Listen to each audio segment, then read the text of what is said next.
Hello everybody, this is my October 2018 fail video. The first segment of this video I accidentally deleted, but it was me getting in this 2004 Silverado and realizing the seatbelt chime did not work anymore. And I had determined that the door speaker on the driver's side had failed. So the first segment of this video is installing the new door speaker and remedying the problem and the other Octember fails I had during the month. Okay, today I will be changing out this door speaker right here. Okay, there's the old speaker. There's the new speaker installed.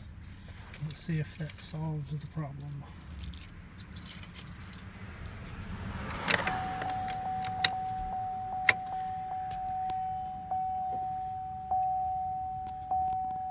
Yep.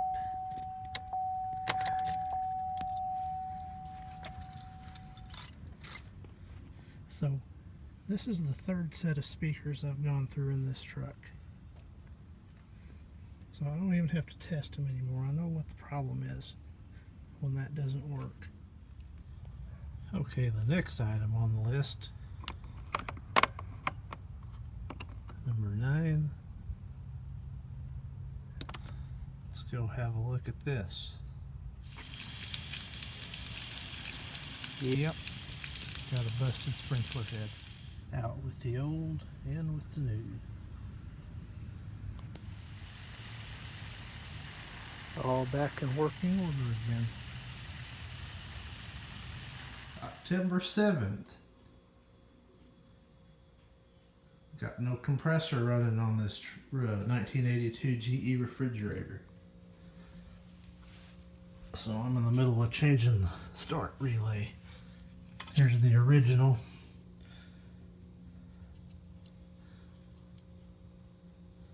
It's got a date code of 8141. And I found one new old stock. It's got a date code of 8330. So I'll hook that back up and see if the compressor comes on.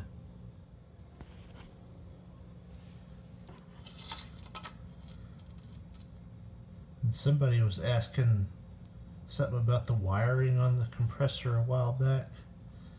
Well, here's how it's supposed to be.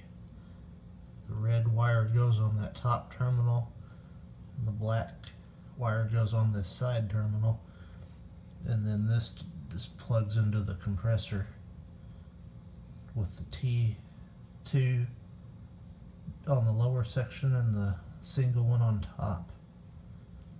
So it plugs in like that.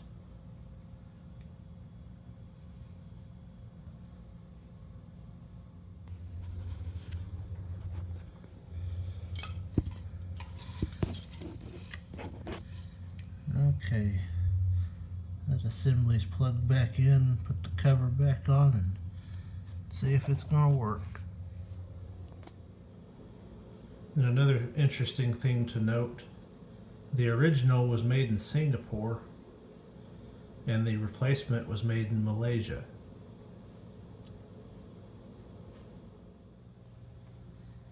And the hardest part of the repair ended up being getting that gray cover back on.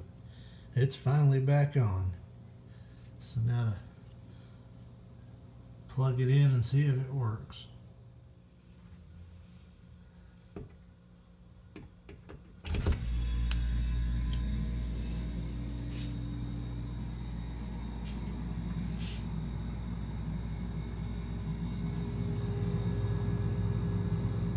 All right, back in business.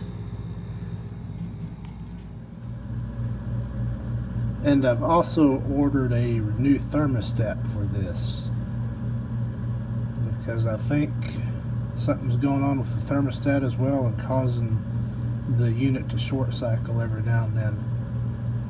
So those two things ought to be back in pretty good shape. And also, if you go above 3, the refrigerator compartment will freeze. But that's only been like that since the 90s, at least. I'll get that in there, and then I'll have to adjust the thermostat accordingly. Alright, it's a little while later. Got a thermometer in here to see what's going on. And it's right at 40 degrees, so that's doing pretty well. Okay, it's a few days later, and my thermostat for the 1982 GE refrigerator has come in. It's like a new old stock from 1/10 of 2011. So I will get this installed and see how this goes. And of course, as usual, safety third. And I began by pulling the thermostat knob off and taking the cover off. And I'm to this point here. There is one screw right there that comes out, and this should slide out like that. Now I have somewhat access to the thermostat. Okay, here's a side-by-side comparison. This right here is the old one, and this is the new replacement. That one's made in Malaysia. This one here, not sure.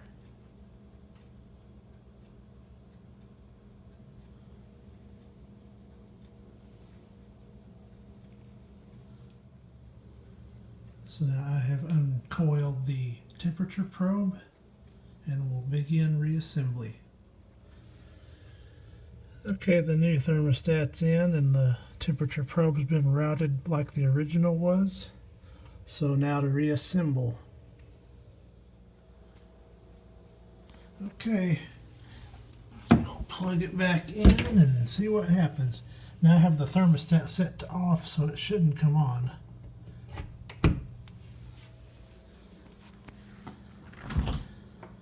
We have power, so now I will turn the dial. I'll start it out on 3 and see what happens.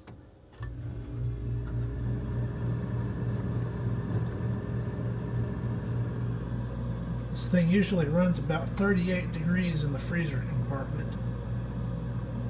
So I'll let this run and cool back down and adjust as necessary.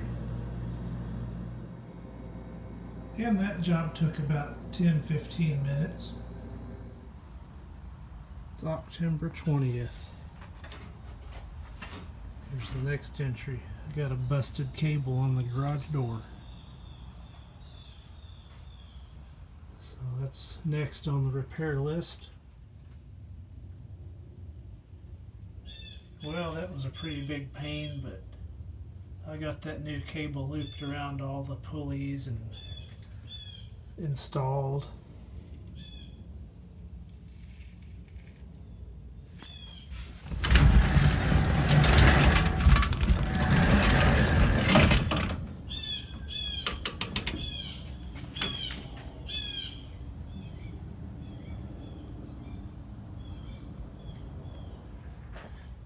And I greased all the pulleys while I was at it, so I think we're good for a little while longer. And this is a 60-year-old garage door.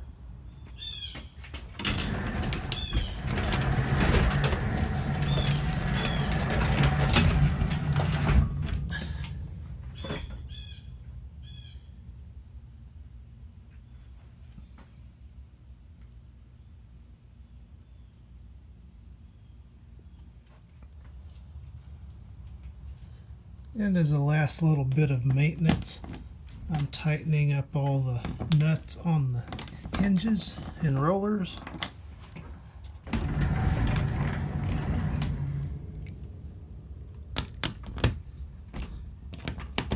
Some of them are loose, some of them are not, but it's a good idea just to go ahead and tighten everything back up.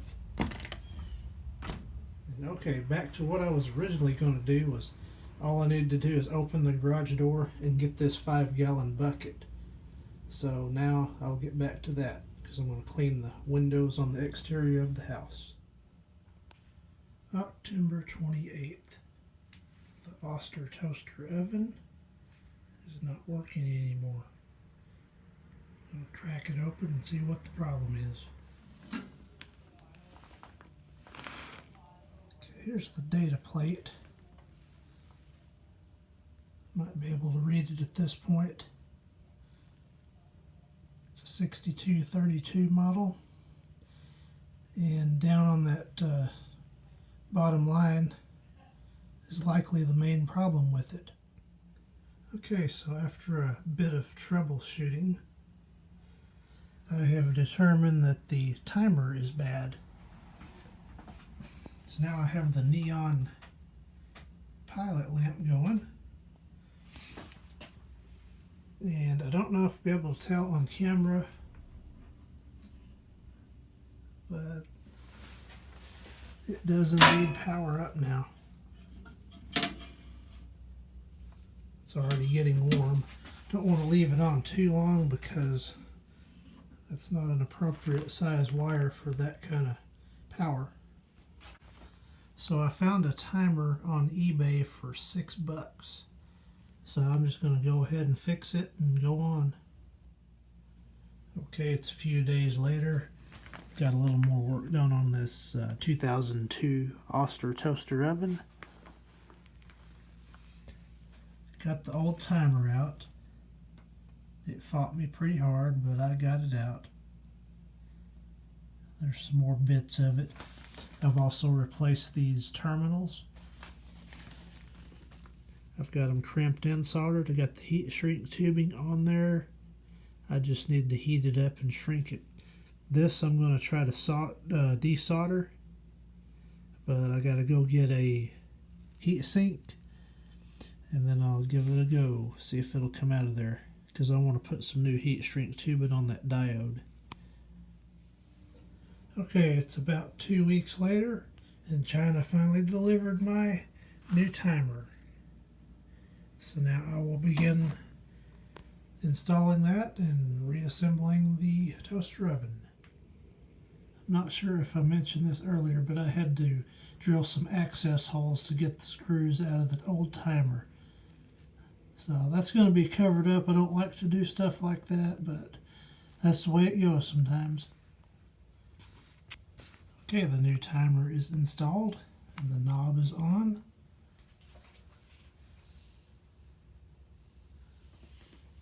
All the wires are hooked up. Alright, I finally got this thing working and put back together. And man, oh man, was it a pain in the dick. This is the timer that I got from China. I didn't get my hopes up. And of course, when I took it out of the package and installed it, it didn't work. So what I determined is the contacts were good in the new timer. In my old timer, the actual mechanism still worked just fine. So I took the good contacts out of this one and put them in that one. Here's the contacts that were out of my old one. They're pretty well burnt up and toasted up. So yeah, it wasn't a complete fail, but man, it was a pain in the dick to get that to work.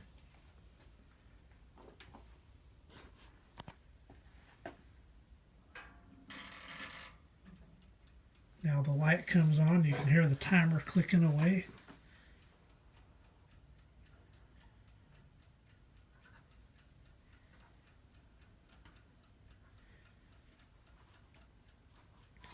Give it a little while, let the elements warm up.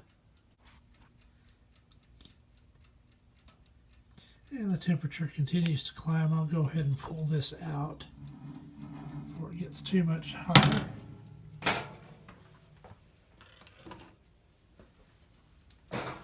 I'll cut the lights. And you can see the elements are indeed glowing. And with this repair, this concludes my Octember of 2018. Thanks for watching.